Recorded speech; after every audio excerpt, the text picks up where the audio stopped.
ఒకానొక కాలంలో ఒక వ్యాపారి ఒక అద్భుతమైన చిలుకని పెంచుకున్నాడు. అది మాట్లాడగలదు, చాలా తెలివైంది.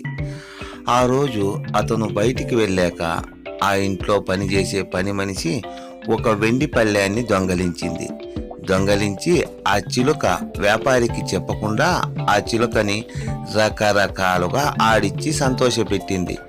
డప్పు మోగిచ్చింది, అలాగే తనకు నీటితో ఆడిచ్చింది, అలాగే అద్దంతో తనను ఎన్ని రకాలుగానో ఆడిచ్చింది.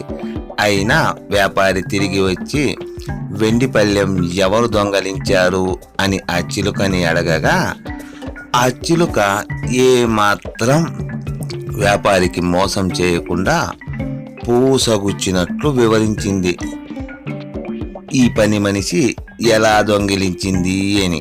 అంతేకాకుండా ఈ పని మనిషి వెండి పళ్ళాన్ని దొంగలించాక తనను ఎలా ఆడిచ్చింది అన్నది కూడా వివరంగా పూసగుచ్చినట్లు చెప్పింది. తను డప్పుతో సంతోషపెట్టడం, అంతేకాకుండా తను నీటితో తనను ఆడిచ్చడం, ఇంకా తనను అద్దంతో ఆడిచ్చడం వివరంగా చెప్పింది.